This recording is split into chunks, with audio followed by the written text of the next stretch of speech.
Danny watches a lot of television and movies. John does not. Listen in as she tells him about what she's watching, and he tries to make sense of it all. Welcome to Watching My Stories with Danny and John. Hello, everyone. Hi, everybody. I'm Danny. And I'm John. And that's John. I am. And this is Watching My Stories. It is. What else will he agree to? I'm just here to confirm everything. You're like Sigourney Weaver on Galaxy Quest, just repeating the computer. I've got one thing to do. Hello, everyone. We're back, actually. Within 2 weeks' time, we're back. Yeah, almost on schedule. Yeah. So I don't have a lot to talk about. I've got a few movies we've watched, a couple TV shows, and then a few announcements. And then we're going to discuss Steve Martin in the Actor's Corner. Don't have a lot to talk about, but we're not going to let that prevent it from taking up 45 minutes of your day. It flowed 45 minutes, let's hope. It flowed better in my head. What do you mean? You think it's going to be longer? The way we go, on and on. Away we go. Like right now, people are like, get to it. Okay, I'm I've done. listened to you for a minute. Shut up. Sorry, Julie. What? Okay. First movie I'm going to talk about. Okay. It just came on Netflix on Friday, and this is The Trial of the Chicago 7. This is written and directed by Aaron Sorkin, so, you know, I have to dive in because he is the best. So, first off, the people in it, Sacha Baron Cohen, Eddie Redmayne, John Carroll Lynch, who John Carroll Lynch is having the year of years, or year and a half. Like, he has been in so many shows and he is just kicking butt. I love watching him now. He's been Evil People. He's been, you know, he was in the Twin Peaks reboot, I think it was. And then he was in the 1984 Ryan Murphy American Horror Story thing where he was like a killer. He's just like having a moment, and I still don't know that people know it. And I just love that he's in so many things. You don't know who he is. No, he's that. He's Ryan Gosling and Steve Carell. Yeah. He's the neighbor who comes to beat him up. Oh. Yeah, that's John Carroll. Bernie? Bernie, is that his name? Yeah, with the daughter with the nude pics and all that. Yeah, that's him. Yeah, he's just the best. I mean, he's really having a great couple of years. So anyway, who else is in it? Jeremy Strong from Succession, Mark Rylance, who we all know from Spielberg movies, Joseph Gordon-Levitt, Ben Shankman, who's Jeremiah from, Jeremiah. Oh, from Royal Pains. Yes. Okay. Wow, I like all those people. I know. And then Yahya Abdul-Mateen, who's just fantastic as the head of Black Panthers. I'm sorry. There's somebody whose actual name is Yahya? This is actually the second person that I know. There's a female Yahya. There's more than one. Yeah. She was on America's Next Top Model, and then she became an actor. And then this guy. Yeah. Okay. Okay. Can you imagine? Now, wait a minute. Okay, we won't take my... You know what? Never mind. We'll talk about this offline. Okay. I find it hilarious, though. I guess so. Just from a parenting thing. So anyway, this is Aaron Sorkin's take on the trial of the Chicago 7, hence the title. Which, going into it, I didn't know a lot. I had heard about, like, kind of the Chicago 7. I knew that there was a protest involved for the Vietnam War, but I didn't know much else. And this shows, obviously, the trial that these guys were given, which was completely unjust and unfair. As well as the riots from the Chicago riots. It was during the convention, the presidential convention that year. A group of different groups, these heads of different groups were descending upon Chicago because they all wanted to have peaceful protest of this Democratic convention. And riots came about from that. And the police beat up a lot of people. So anyway, this trial, it's a joke. It's horrible. Oh, Frank Langella is also in it. He plays the judge. He's the one awful. I saw when I came through and talked to you. The judge really had issues. So it's something that I believe every American should go watch. This is not far from what can still happen today. These guys, initially, they were being tried for crossing state lines and inciting violence, which I guess is a hard thing to prove, who really caused the riots, all that sort of thing. But also, it's just a hard charge to make stick, which we've seen recently in the Kenosha killings. That kid who crossed state lines and killed a couple people. Mm-hmm. They are not charging him with this charge, whereas these guys, no one got killed and they were charged. Anyway, gonna move on. So anyway, I suggest everyone goes and watches this and see what comes about with you. You know, where are you in this? I mean, the head of the Black Panthers sitting there for half this trial without a lawyer. That's unconstitutional. And this judge just keeps letting it happen. You know, there's so many things. Honestly, I was yelling at the television. I heard. I was so infuriated. And yet, you know, you really get to see these guys and who they were. And honestly, my mom watched it last night. She's listening. Hello, Mom. And she was texting me, and it's interesting to hear her take on it because, you know, my dad went to Vietnam. And so she's saying that now watching this, it was hard for her at the time because she wanted to support the war because of my dad. So the protesters she looked down upon, but now watching this sort of thing, she can, and with all these years behind you too, right? You can look at this and see both sides. And understand what everyone was really going through. And in my, you know, what I responded to her was, both sides are so courageous, right? You get drafted or you decide to go into this war. That's a huge amount of courage to go and fight, even if you don't understand what the fight is for, right. As well as this other side that's so courageous and willing to go out and take a stand for what they believe in.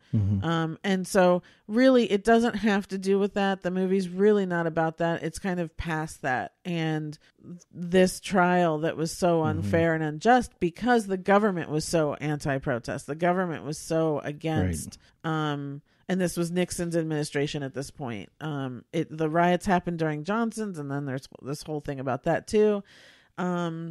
Anyway, my point is just go watch it. It's really well done. It's Aaron Sorkin. You can't go wrong with that, as well as it's a really great story. And I think it speaks to so much of what's happening today. You know, like my mom was like, oh, I remember hating watching everyone get beat up so bad. And it happened yesterday. You know what I mean? Like it's still happening every single day every here. Day now. So, you know, let's not forget what's happening right now. And I think that's the brilliance of this, and that that is coming out right now is that not much has changed. And so when you see these things, you can be reminded of that. Yeah. So I really do want you to sit down and watch it too, because it's just because knowing that cast and it's Aaron Sorkin, I will. Yeah. I know it's going to piss me off, but you know, that's life. That's life, right? And that's why you do it. And you know, what else isn't pissing you off right now? That's the thing about the advancement of civilization, right? We're 50 years on from that. And while we are cemented in our thinkings now, right? Our thoughts and how we feel about things, you have to remember 50 years ago, a lot of people were going through this for the first time. It was the first time for the situation, right? And it was confusing because of how you were brought up and, you know, just how you progressed to whatever age you were at then and how you looked at things. Now we have 50 years of more history, and we're, air quotes, we're smarter, right? And that sort of thing. So, but, you know, you have to cut those people some slack from 50 years ago. Like how your mom originally felt about it. Because there was the first time as a society we were kind of faced with some of these things. Well, you also have to admire them. The bit that at the first sign of this, they still were able to stand up. You know, there's a lot to be said for that. That, you know, you know, there's a lot of admiration for that. That now it's like we're kind of like, oh, that happened, let's go march. You know, 100%. Back then it was such a huge deal, and they were not supported by a lot of people in the country. Right. So totally. And that is amazing that first time in our history, or to that extent, that level, that some people could feel that way and stand up and in their convictions were so strong they could do it. I guess I'm at the my points to the other people who didn't feel strong enough to support them, but were conflicted or whatever. It's okay. It's not okay what happened and what we went through, but it's okay as long as you learn from it and you don't ever react that way again, or you don't ever allow that to happen again. Right. That you continue that you now have learned that lesson and support people. Okay. Yeah. But we haven't, because we're still going through it all. But okay. Well, the people that haven't don't know a thing about the Chicago 7. That's kind of my point. They don't understand anything more than their selfish thoughts and views of what's happening right to them, how they feel about things. They are not aware of the bigger picture. Okay. I think I lost you somewhere, and that's okay. That's all right. I'm not following at all. But it's okay. We can move on. Okay. I'm sorry. I really... I was trying to follow, but I lost. It's okay. It's okay. All right. So that's the Trial of Chicago 7. It's on Netflix, so go check it out whenever you want. The next is another Netflix movie that we watched in the spirit of spooky season, and that is Hubie Halloween with Adam Sandler. Yep. And all of his people, even Julie Bowen is back, who was with him in Happy Gilmore. Yep. And... everyone else. And Rob Schneider is David Spade. Yeah, was wearing David Spade's wig. Tim Meadows, Maya Rudolph, Steve Buscemi. June Squibb was in there playing his mother, which she had a huge role in. Love her. She's just fantastic. So I was happy to see that. Yep, they got the gang back together. Yeah, Kevin James, of course. Of course. So anyway... I was, look, we always have to start this with when we start an Adam Sandler thing. We are huge fans, so it takes a lot for us to not like. And my line is quite different than yours, like the stupid 6 or whatever that one was. The ridiculous 6? Yeah, I couldn't do that one. There's been a couple of his Netflix ones that I have not been able to finish or continue on with. I'd have to agree with, so I agree with that. And I didn't. So I could watch Ridiculous 6. I won't watch it again. I made it through okay. Not a good movie. As much as I love Adam Sandler, it wasn't great. And the reason my line is probably different is I keep giving him the benefit of the doubt that his movies will evolve and progress into good movies. So there's he's capable of like 2 completely different kinds of movies. Yeah. Like the Happy Gilmore and the Waterboy and those ridiculous movies, right? And also blended and just go with it, or those sorts of movies that have a lot of heart and Happy Gilmore has a lot of heart. He talks to a penguin. No, that's Billy Madison. Oh, I'm sorry, I meant Billy Madison, which is also fantastic. It's so yeah. I understand what you're saying, but okay, his deal with Netflix, I think, is more for this stuff than obviously the others, and it's okay, 100%. And this one I thought had a ton of heart. I loved this. I thought it was spooky enough for Halloween season. I thought it was silly enough for one of his movies. Yeah. And then at the end, like his movies do, in my opinion, had a lot of heart. Yes. And teach a lesson. Yep. And that's all that I really expect to get out of these. Well, there's the key, right? And I liked the movie first. We'll get into that. But I liked it. If you go into an Adam Sandler movie maintaining the mindset that it's an Adam Sandler movie, it has a chance. It has a shot. If you go into it looking for an Oscar winner or, something, with a lot of deep thought, you're not going to get that. That's not an Adam Sandler movie. So, he was nominated and everything all last year for Uncut Gems. Yeah. I know, but I don't know that that's entirely. You can tell from the advertising which type of movie it is. Yeah. So if you go into it appropriately, you'll be less disappointed, I think. Okay. If you go into Hubie Halloween thinking Uncut Gems, I loved them in Uncut Gems. Yeah, I don't think anyone's gonna say they're out there. I've seen comments and reviews on it. That's the irritating thing for me about Adam Sandler is if you know what you're gonna get and you maintain that mindset, you're gonna enjoy it, at least some. if you go into all these movies thinking you're getting Uncut Gems or Reign Over Me, it's okay. Yeah, I'm not sure people are really making that mistake, but okay. I'll show you the comments and the reviews. Okay, so go ahead and give your review. Well, I liked it. It was very much the Adam Sandler movie you expected, especially from the previews. I thought it had good.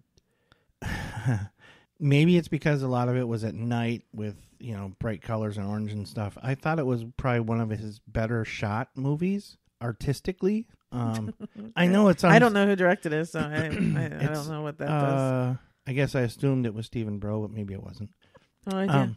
Yeah, so I thought it was a really good-looking movie. Had enough non-ridiculous dialogue and that sort of thing to keep me engaged, I guess. And it was good. I really enjoyed it. And like you said, there's a lot of heart at the end.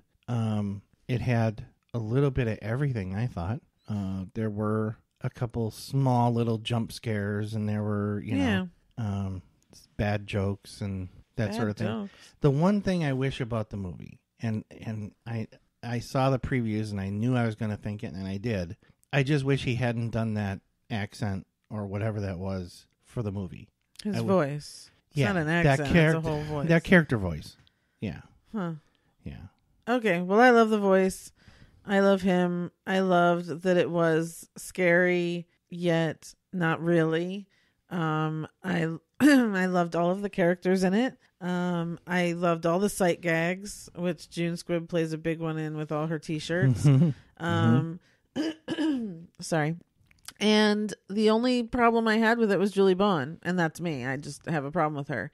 She was much better in Happy Gilmore. I think the 11 or 12 years of Modern Family where I Can't Stand Her played a part in it. And then in this, it was like, I didn't know what the heck she was doing. It was like she had this look on her face and she was trying to be like this super sweet person. And all I kept thinking was, oh, she must be the villain because she's overdoing this super sweet thing. And then when it turned out, no, she just was supposed to be this super sweet character. It was so off and so wrong to me. I just don't like her. Yeah, that's your thing with her, because I thought she was really good. Ugh.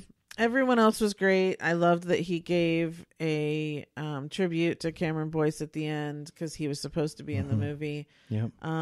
His kids did a great job. His younger girl, she's really good. So yeah, and then I just saw that there was some local news anchor there that lost her job because she did a cameo in the movie, which I get. It's a contract thing. She's not supposed to be doing any other projects without approval and all that when you're on camera with someone else. I get it, but that also is kind of crappy.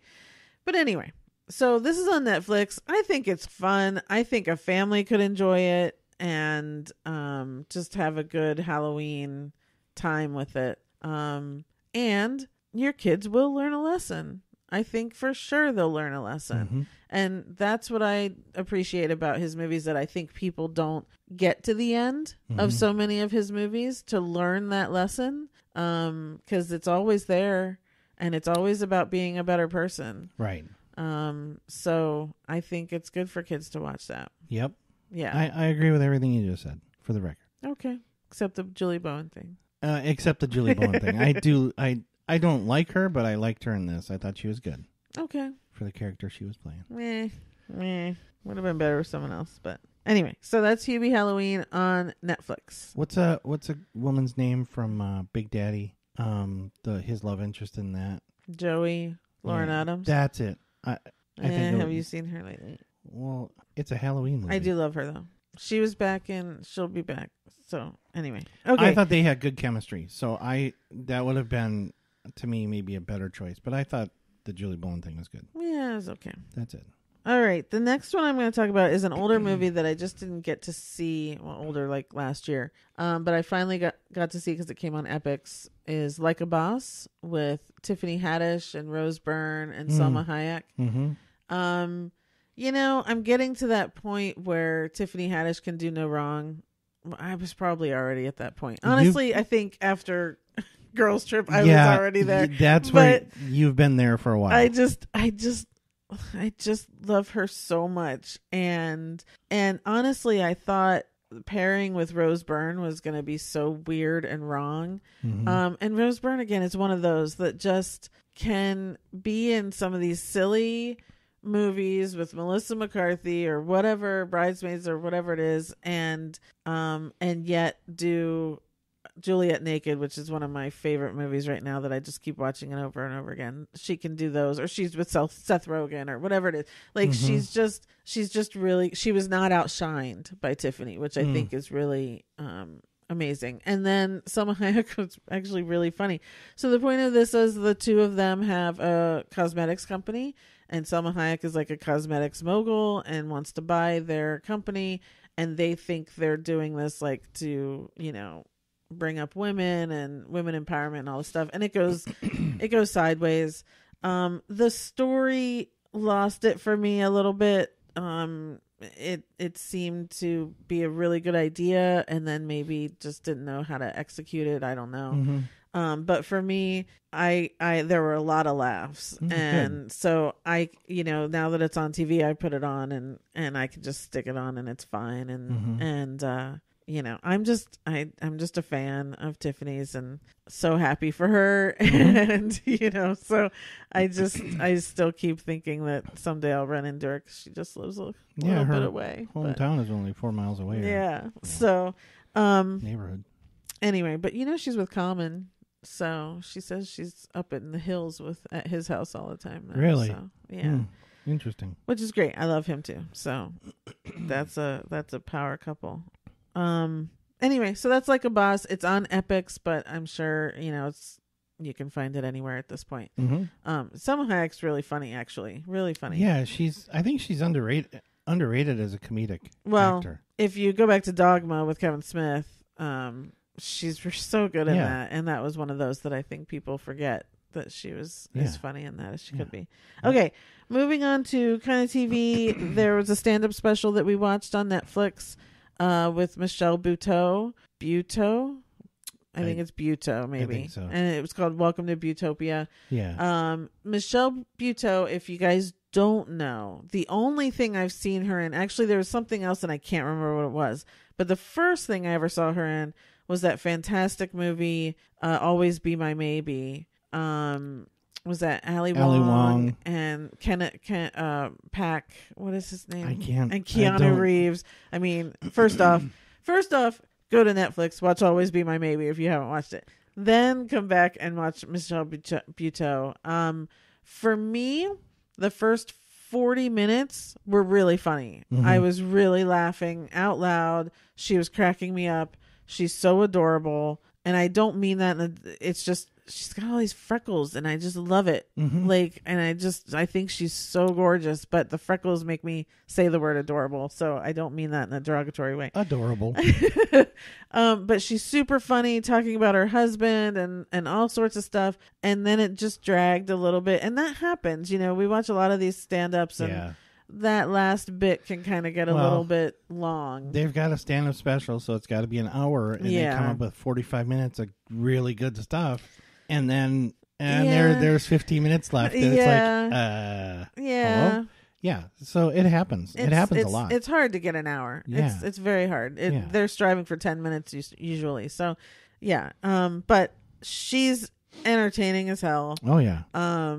I really loved her, and I can't wait to see her in so many more things. Yeah. Yeah. Yep. Interesting dynamic at home too. She's married to a Dutch guy. Yeah. Yeah. So that's a lot of the comedy. Provides a lot of the comedic content. Yeah, for sure. And they just had twins, and so then that went into that. Maybe that's where it lost me, because, you know, again, sometimes the baby as soon as you stuff bring up kids, I just can't relate as much. Out.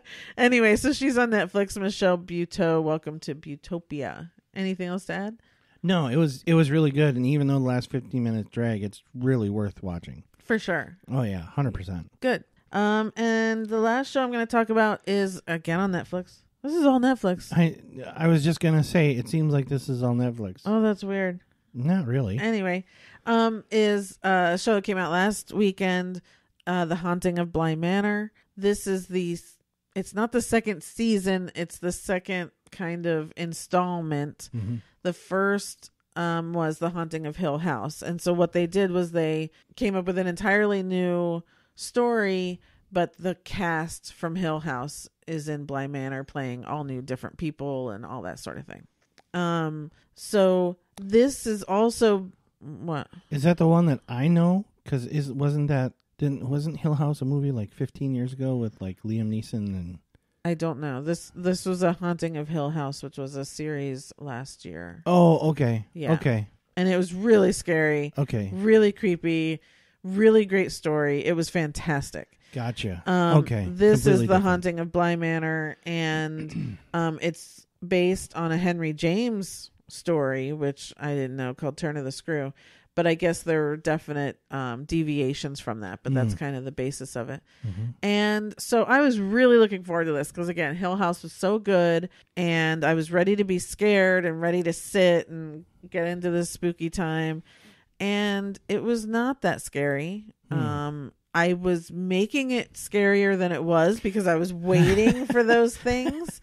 So it was like I was tensing myself out because I was comparing it to the last one. Right. And then nothing would happen, and that was kind of annoying. But there were some jumps, some little things. But honestly, the story in this one was it was better told than The Haunting of Hill House. I had a little bit of trouble really keeping Hill House together and figuring it all out till the very end. This one they were telling in a much better manner. It takes place in the 80s back in England, and it was really interesting. I don't even want to really talk about the story, but it ends up kind of, and they say it at the very end, that wasn't really a ghost story, it was really a love story. And it really kind of was just told in this very creepy, lots of ghosts, lots and lots of ghosts. Almost everyone's a ghost. Spoiler. Way of telling this love story, which at the end of it, I was quite satisfied with. Okay. I was like, okay. I mean, I felt like there were some things that I was like, did I miss that? Did I miss this? But not enough to go back and complain, basically. Okay. Elliot from E.T. is in it. Henry, whatever his name, he's always Elliot. He's in it, but he was in the first one too. So anyway, it's a great cast. It's really well done. The story's really well told. This is so much fun, and I hope they're going to do another one, and I hope they get back to the really scary. Yeah. And I might go back and watch Hill House, The Haunting of Hill House, because it was so much fun. And there was a lot I missed. Like, there was a lot online afterwards of, did you see the ghost in this corner? Did you see the little thing on that thing? And I was like, oh, I think I missed all of that. So I might go back and what was I watching? And revisit that. How long was it? It is, this Bly Manor was 9 episodes. The first one? No, this one. I know. Of Bly Manor. Oh. Right. How long was the first one? 9 or 10. What I was thinking is we're looking for something to watch, right? And if you're going to rewatch it. You can't watch The Haunting of Hill House. No? You Too don't scary like for scary me? stuff. Okay, never mind. It is scary. I scare easy. Yeah. Bly Manor isn't as bad. I'm my own jump scare. Yes. I can scare him so easily. And he hates it. Yeah. And I love it. Yeah, and one of the most irritating things about me is my reaction. I've had it forever in my life. My reaction is to like go prone. So if I get scared enough, I will fall down. Like I hate goat. that. Yeah, like a fainting goat. Anyway, so that's The Haunting of Bly Manor on Netflix. Definitely worth it. Really well acted. Really well done. Cool. Very cool. So just a few announcements I want to say. Last time we had spoken about the horrific cancellation of I'm Sorry due to COVID. And the next announcement is just as horrific in that Glow has been canceled by Netflix. They had already taped a couple episodes into their final season, which was their 4th. And then COVID hit, they stopped production, and Netflix has decided not going to bring them back to finish the season. So that is a bummer because we left off in a good place. And it would have been fun to have a final season for sure to see what happened with everyone. Yeah, and both of those were entertaining as hell. Yeah. I mean, yeah. I think I made time every week when during normal television production. I made time each week for like 3 shows to watch as they came out, and that was 2 of them, right? I'm Sorry and Glow. So that was like 67% of my television just got canceled. So I'm really bummed. Yeah. If you haven't watched Glow and you're like, oh, it was canceled, so now I'm not going to watch it. Don't do that. Go back on Netflix and watch all 3 seasons. It's just super good. Yeah, it's really good from a lot of perspectives. And if you like Marc Maron at all, you're going to love this. Or if you just like any of the other 12 women that are on the show. Let's not point out the one man. Yeah. Alison Brie's fantastic. Alison Brie and Betty Gilpin. Yes. And all the women are so good and so entertaining. I was getting there. Yeah, sure you were. I just remembered we forgot a television show, actually. Okay. So sorry. Back to TV. This week on HBO Max, there's a West Wing special. Oh my God, yeah. Yeah, so sorry I forgot about this.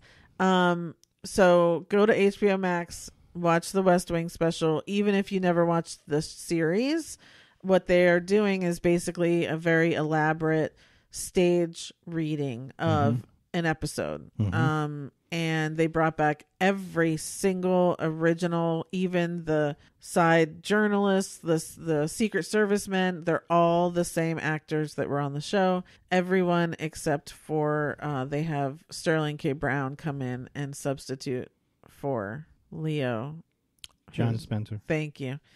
And it's so fantastic and so wonderful. And I just had tears in my eyes throughout the whole thing. Yeah, it after the first 5 minutes, you're going to be very emotional. Yeah. It's just, for a lot of reasons. Content, this particular group, just hearing Aaron Sorkin's brilliant words told by brilliant actors, saying brilliant things that we all should be believing. It's just, we've gotten so used to television that the first 5 minutes of this, for me, I was like, oh, television. Oh yeah, this is storytelling. And it's so different nowadays. And he's so different. It was just fantastic out of the gate. Yeah. Really good. Encouraging people to vote, encouraging people to know what they're voting about and that sort of thing. So anyway, it's only an hour long. It's really fun to see everyone and watch the show, and then go on Netflix and watch the whole series. It just kind of puts you in a happy place. Yeah. Okay, so that's on HBO Max. Sorry, I forgot to mention that. Back to the announcements.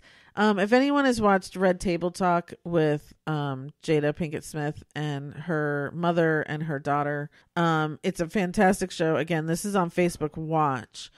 It's so good. They talk about so many amazing issues, mostly towards people of color, which makes sense because those are their issues, but talking about them in a way for all of us to become aware and understand things. And I just, it's such a great show. They go through so many issues and it's so cathartic for them. And, they're so open and honest. Anyway, that's Red Table Talk on Facebook Watch. Check that out. But they now have kind of a second iteration of that, a spinoff, if you will, which is Red Table Talk, the Estefans.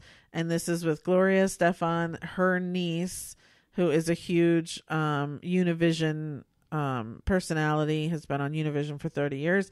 And Gloria's daughter, Emily, is on there. And they've had 2 episodes. And so far I have loved both episodes. Again, being open, honest, talking about the niece's divorce was the first one, and the second one was talking about Gloria's daughter and her coming out story and everything that they went through and the challenges that Gloria seemed to have. It's just really great. Again, and they are focusing more on the Latino community. And so they brought on like Michelle Rodriguez, who is bisexual, and talking about being bisexual in the Latino community and stuff. So it's really fantastic. I, for one, I'm a fan of Gloria Estefans. We were just talking about she was my first concert when I was like in 5th grade. But they're doing a good job too. And so I just wanted to point that out. Go over to Facebook Watch, check out both of these Red Table Talks. But the fact that the Estefans have their own now is really fun. And not fun, but they're doing a really good job. The next thing I wanted to talk about is just kind of a PSA. Like, go to Netflix and watch the show The Unicorn. I talked about it when it was on last season, and then I got John to watch it, and we watched the whole thing. So we've talked about this a lot, and now it's finally on Netflix, and the second season is coming out soon. So I just want to reiterate, because here's the thing. I think it suffers from the Cougar Town issue of a really bad title. Like, The Unicorn is a stupid title for this show.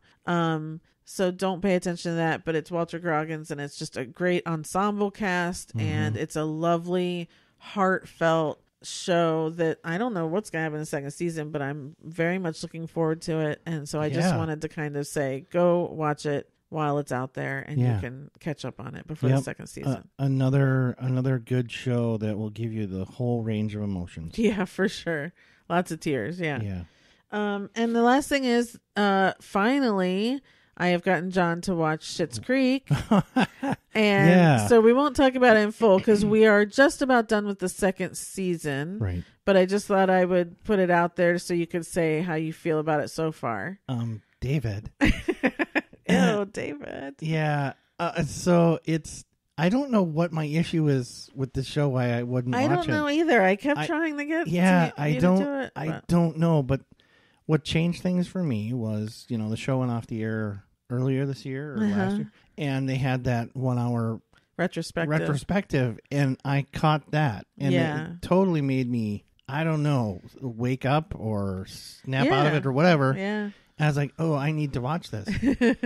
So we did. We started watching it, and now we watch, 1 or 2 episodes pretty much every day, or at least 4 or 5 days a week. And it's so good.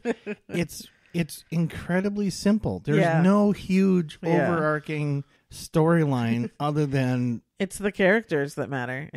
It's totally character driven. Yeah. It's simply 4 fish out of water really trying to survive in a very small bowl, or trying to get back into a small bowl. It's mud hole. Yeah, and it's I mean, obviously I hadn't seen Daniel Levy or the girl who plays Annie Murphy. Yeah, her. I hadn't seen those two before, but I've seen Eugene Levy and Catherine O'Hara. But Eugene's never played the straight man. He's always been like a weirdo, or the so funny and the slapstick guy. For him to finally be the straight man of the 4 of them is completely different for him. But the dynamic, the way that the 2 of them, I mean, they've done everything together. Yeah. The way that the 2 of them figured out, I don't know if it's direction or they just spent a little bit of time working on it or whatever, but the dynamic between those 2 is as good as ever. Yeah. And it's different than we've seen, but it's as good. I mean, I think it's brilliant. Well, it's just Catherine so O'Hara to me is like this generation's Madeline Kahn. What can't she do? She's just, and she gets funnier every single episode because she gets deeper and deeper into this character, and so it's just so I'm so thrilled because in the beginning, even the first 1 or 2 episodes, you weren't like laughing out loud. You were kind of like, it's funny, we'll keep going. But that's how the show really did work. It is you had to learn the characters, you had to become fans of them. I'll be honest, in the beginning, the first couple episodes, I was kind of waiting to see what it is. What is this show? Right. And after like the 3rd episode, I was like, okay, it's nothing. Well, okay, so this is it. And it's all about the interpersonal actions between these 4 people and the extended cast, right? Right. So once you figure that out and you just pay attention to that, it's good. Yeah. It's so good. It's so funny. Yeah. Oh my God. And rewatching it now the second time around, oh my God, I'm laughing so hard. It's just too much. I love it. And those 2 specifically, but even Daniel and Alexis, are they're so good at what they're doing. You could envision a director giving him an index card with like 4 or 5 topics and just having him go. And you know Eugene Levy and Catherine O'Hara could do that. But it's like, how much of the show is improv that got in, and how much is scripted? A lot of it is scripted. That's why Dan won the Emmy for that and he deserved whatever he got because it's such a good show. It's just perfection. Yeah. Okay, so we are, like I said, we're towards the end of the second season. I'm sure we're gonna finish this within a month or so, and we'll be back to discuss the entire run of it. But just so you know, it's all on Netflix. All the seasons are on Netflix. You can go and watch Schitts Creek now if you haven't. And we will be back to discuss more of it once we finish up. Absolutely. So that's everything. We're going to move on to the Actors Corner and discuss Steve Martin. I can't believe we haven't done Steve Martin before. I know. It's so weird. Okay. Yeah, so I was watching Planes, Trains, and Automobiles this morning, and I was like, have we done Steve Martin? Yeah. Because at first I was like, let's do John Candy, and then I thought, I don't know that we've done Steve Martin. And I have a thing for Steve Martin. That's all I'm going to say is I used to always think he likes younger women. Like I used to have that sort of thing. Like yeah. Where did that come from? Does he? In a way he did in the beginning. I think it came from Shop Girl when Shop Girl came out, and he wrote that, and it was based off a novel that he written or a play that he written, and I was like, oh, and it turned me into this whole fantasizing world of Claire Danes and him, and I was like, oh, okay. It was that period between his marriages where I was like, maybe. I don't know what it is. Okay. I love him. It's all good. I love him so much. No judgment here. Yeah, so this was also really difficult for me to do. I could have had 5, 6, 7, 10 on each category. Most of these are not love like or whatever. They're all like super love and sure. So yeah, I get it. So yeah, go ahead. Movies you love. So movies I love, Steve Martin. Classic to me. Planes, Trains, and Automobiles. Yeah. I don't think I need to say anything about it. The chemistry between him and John Candy was amazing. Yeah. And they're both, super good in it. It's a classic. It's a classic. I put it under like only because there's just too many. So like does not mean like. Like means obsessed with. Yeah, it's love part B, right? It's just, and again, it's John Hughes. So again, you put those two with John Hughes script, John Hughes directing. The hilarity is matched with. I mean, I will not watch the end unless maybe once a year on Thanksgiving will I make myself watch the end.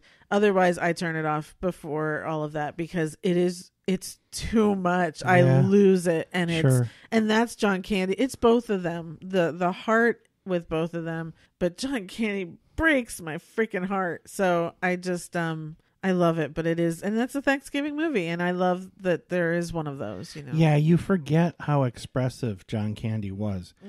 Steve Martin is subtle. There are times where, he's feeling emotion, but he's pretty steady. But to me, John Candy wears it on his sleeve. His expressions, his face tells you, what mood he's in. Yeah. If he's sad, you see it. If he's happy, you see it. So, yeah, I can see why he breaks your heart. Yeah, totally. Okay. House Sitter. Love that movie. I put it under Secretly Loved, but again, obsessed with. Sure. It's absolute classic. Yeah. Goldie Hawn is so funny in it. And again, Steve Martin plays that uptight straight guy so well. But at the same time is so super funny at it. But yeah, I can't get enough of that movie. I will, anytime it's on, it's being watched. Yeah. And I think that's probably my favorite Goldie Hawn movie. Really? Yeah. That's weird. Yeah. But okay. We haven't done Goldie Hawn. We should do Goldie Hawn. We should. And Father of the Bride. Which one? First one. Okay. Yeah. So I have Father of the Bride under my love as well. The second one I like more. And if you have not gone on YouTube to watch their part 3-ish, please it's a do short so. That's out right now. They all got together and did a Zoom part 3 to this. I bawled for a half hour straight. Again, I love these two movies so much. And to see all of them together, and they decided because in the last one, the two babies were born, and that was Florence Pugh and Ben Platt came in to play those two children who are now grown. Okay. But everyone else was back, and it was so wonderful, and I just cried through the whole thing, and it just made me want a part 3, but now they've given it away. So, but yeah, there's something about those movies that were so, and again, it was a remake. I think Humphrey Bogart did the original. I've never seen the original because I just love these so much. And it's one of those things too, when at this time, like Steve Martin and Eddie Murphy, and they all started doing all these family movies, and it was like, how are these 70s, like, go listen to their records or their stand-up, and all of a sudden they're these beloved fathers that are so clean, and you know what I mean? It just was such an irony too at the time of growing up and watching him, and my parents had his stand-up on record, and all of a sudden here he is, just the best dad in the world in all these movies, Anyway, I just love it. It's just pure gold, and I love it. So, okay, so that's the end of your love? That's the end of my love. Okay, so I had Father of the Bride, but my number one, always hands down for Steve Martin. Do you know? No. The Jerk. Oh, of course. Always. Can quote the entire thing. We'll quote the entire thing to you if you want. And it's just, and he wrote it, so it's perfection. It's dated now, not entirely politically correct, but for someone who grew up on the movie and found the genius in the comedy, and again, Bernadette Peters, so funny. Oh my God, the whole movie, I can't even. Yeah. So, and then my third one on here is LA Story. Again, another one that he wrote. I love his writing. That movie to me in the 90s, it's weird now that we live here, but he was doing this sort of stereotype Los Angeles thing, and it's hysterical, and yet pretty much right on the money. Sarah Jessica Parker was in it with him, and that woman that he ended up marrying in real life, and I can't remember her name. So many people in it, so good. Have you ever seen it? No. Oh my God, it's so funny. So that's on my list to see. Okay. So let's mark that later down. today or tomorrow when we're saying what do we watch? I don't know. My God, Let's do that. Oh my God, I don't even know. See, that's the thing is, like, now when these things are so old, I don't know if you'd like it. I don't know if it's something that you had to see back then and find the humor in it then. Because today, if I were to introduce The Jerk or the LA Story to you now, like, I don't know if it's funny. So that's one of those weird things. But anyway, we'll try it. Okay, movies you like? Parenthood. Yes. It's complicated. Yes. And cheaper by the dozen. First one or second one? First one. Yeah, the second one I'm not as big a fan of, but I do love Cheaper by the Dozen. So the only one of mine that's on the list there is It's Complicated, which I watch it. I can literally watch it. Yes. Repeated. And you have. And I do. Because they'll play it over and over again. And if it's on, what are you supposed to do? That's why they're doing it, so that people can watch it. You can't change the channel if it's coming on again. I know. And he's just so sweet and lovely and wonderful. And when they get high, he's him again. And he's so funny when they're at the party. And he's high. Parenthood. So Parenthood is not on my list, but it's on my honorable mentions. Classic, wonderful. Again, the best father who's just trying to figure out his kids and can't, and everyone in that movie is really good. And what was the other one you had? Cheaper by the Dozen. Cheaper by the Dozen. I cry in that one too, for sure. I miss Bonnie Hunt. I don't know where. Me too. I don't know where she's been. She's on Twitter still, but don't get me started on the whole Bonnie Hunt thing, because I freaking love her. I wish she'd miss her talk show. Even I loved her talk show. Anything to watch her. Yeah, I wish she'd make an appearance again. I wish I could find her show where they would remember her sitcom, and the middle segment of her sitcom was always unscripted. Do you remember that? Oh, no, I don't. Yeah. So they would have someone come on the show because she was like a talk show person on the show or whatever, and they would have someone come on and then they would just go nuts. And it was the most hysterical thing. And I remember the best was David Duchovny being on there, and he was the weatherman, and he was making fun of our weatherman here. And oh my God. And I can't find the show anywhere. Like I would definitely watch that again. And it's I guess I had forgotten all about it, but I would watch it if you find it. Maybe I should like send her a tweet and say, where can I watch this? You should. And maybe she'll send me a DVD or something. You've become friends with other celebrities by tweeting at them, so do this. I did just unpack my Nia Vardalos signed Connie and Carla CD. I was like, this should be on the wall. You need to talk to her again. See what she's up to. What is she up to? Okay, back to Steve Martin. Sorry, guys. We're talking here.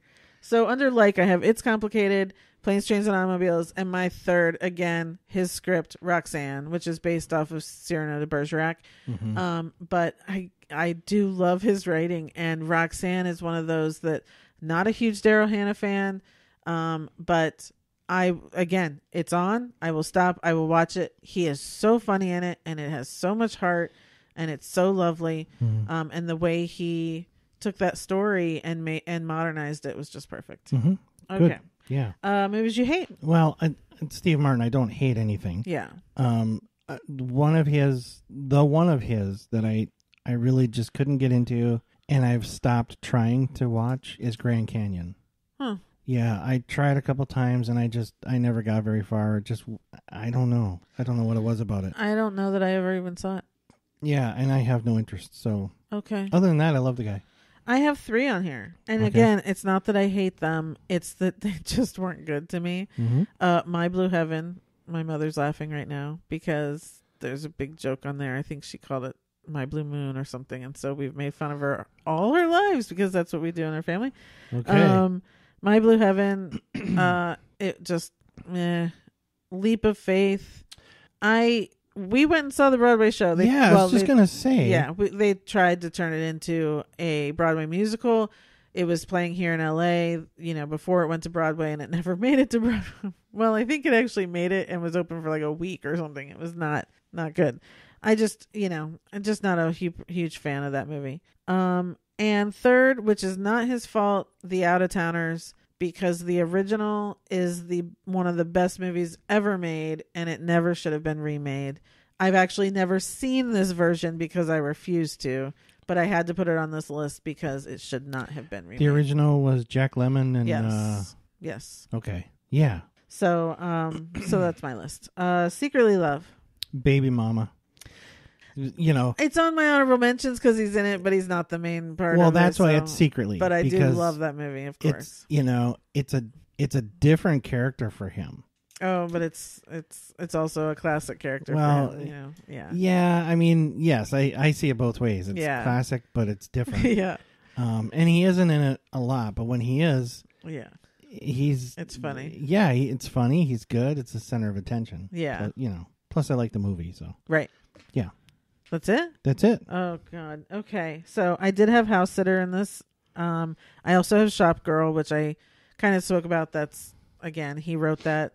Him and Claire Danes. He plays this older, rich guy. He sees Claire Danes working in a store, and he starts trying and dating her and giving her things. And anyway, it's a lovely, lovely story. I actually really love the movie. I always watch it.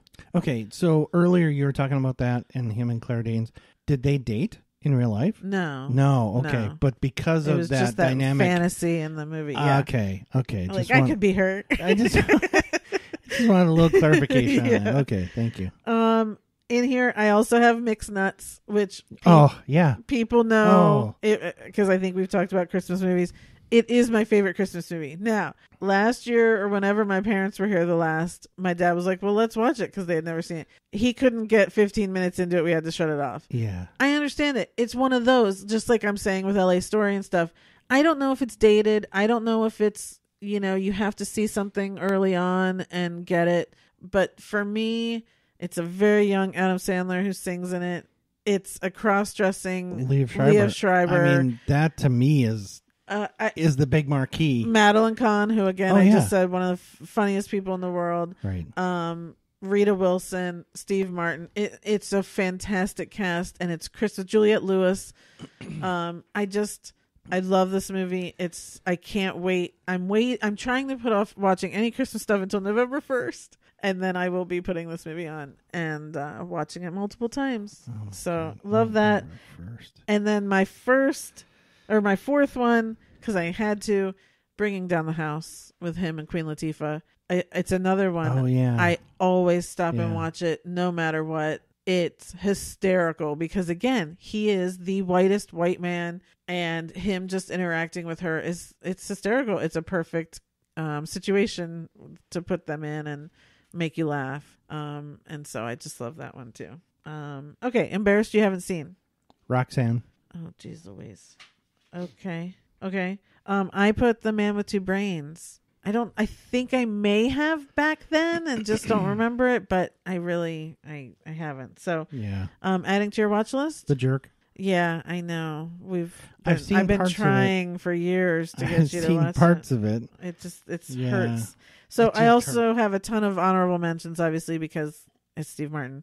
Mm-hmm. All of Me, him and Lily Tomlin, absolute classic. Have so many quotes from that movie as well. Three Amigos, again, he wrote that with Lorne Michaels. Oh wow. Three Amigos. Hello. I mean, it's just absolute perfection. Who was the third amigo? Oh, Chevy Chase, right? Yeah. Little Shop of Horrors. He plays a dentist. Perfect. Dirty Rotten Scoundrels. I can't believe that didn't make your list. Oh my God.